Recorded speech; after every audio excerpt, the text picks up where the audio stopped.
24-এর পরবর্তী নতুন বাংলায় আন্তর্জাতিক শ্রমিক দিবস উপলক্ষে রাজধানীর নয়াপল্টনে জাতীয়তাবাদী শ্রমিক দলের আয়োজনে অনুষ্ঠিত শ্রমিক সমাবেশ জনস্রোতে পরিণত হয়। খণ্ড খণ্ড মিছিল নিয়ে ঢাকা মহানগরী ও আশপাশের জেলা থেকে দলে দলে নেতাকর্মীরা যোগ দেন সমাবেশে। রাজধানীর নয়াপল্টন বিএনপির কেন্দ্রীয় কার্যালয়ের সামনের সড়কে অস্থায়ী মঞ্চে সাংস্কৃতিক অনুষ্ঠান হয়। সমাবেশের মঞ্চে জাসাসের শিল্পীরা পরিবেশন করেন দেশাত্মবোধক গান ও গণসঙ্গীত। এতে পুরো নয়াপল্টন এলাকায় এক ধরনের আন্দোলন মুখর পরিবেশ তৈরি হয়। ঢাকা মহানগরী সহ আশপাশের জেলা থেকে খণ্ড খণ্ড মিছিল নিয়ে আগত নেতাকর্মীরা জাতীয়তাবাদী দলের ব্যানার, নানা রঙের টুপি ও দলীয় টি শার্ট পরে অংশ নেন কর্মসূচিতে।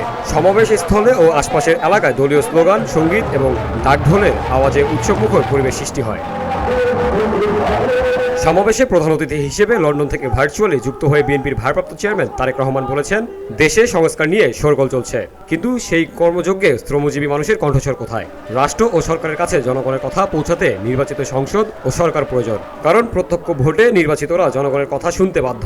অন্তর্বর্তী সরকারের একটি অংশ নির্বাচন ও সংস্কারকে মুখোমুখি দাঁড় করিয়ে রাজনৈতিক ঐক্য বিভেদ উস্কে দিতে চায়। এ সময় সংস্কার ও নির্বাচন উভয় প্রয়োজন।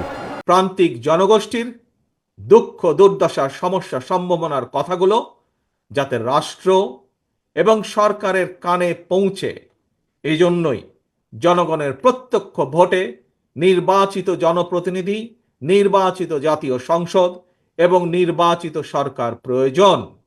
কারণ জনগণের প্রত্যক্ষ ভোটে নির্বাচিত প্রতিনিধি, নির্বাচিত সরকার অবশ্যই জনগণের কথা শুনতে বাধ্য।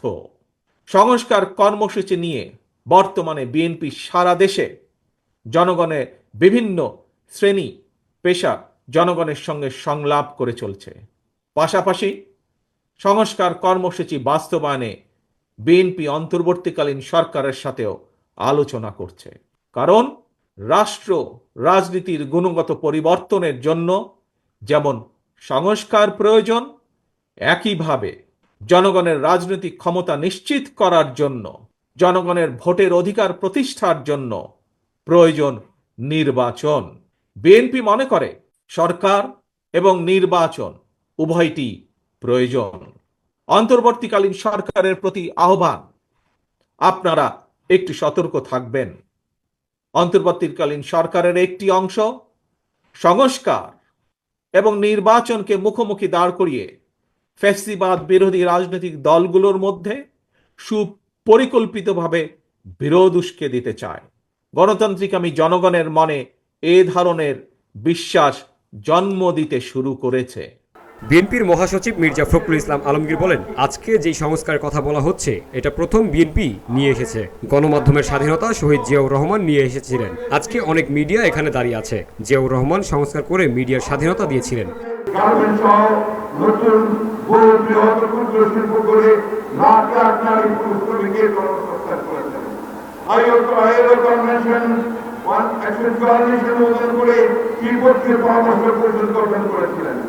শ্রমিকদের শিক্ষার জন্য 3টি শিল্প সম্পর্ক মিলনায়তন এবং কল্যাণ চিকিৎসার জন্য 17টি লেবার ওয়েলফেয়ার সেন্টার গঠন করেছিলেন। আমার জন্য ঢাকা চট্টগ্রামের বহু গ্রাম তৈরি করেছিলেন। দেশনেত্রী Begum Khaleda Zia labour code 2006 labour welfare foundation গঠন করেছিলেন। অর্থাৎ জাতির শ্রমিকদের জন্য যতটুকু কল্যাণমূলক কাজ করা দরকার, আমাদের দল, আমাদের নেতা শহীদ জিয়া ও দেশনেত্রী বেগম খালেদা জিয়া করেছিলেন।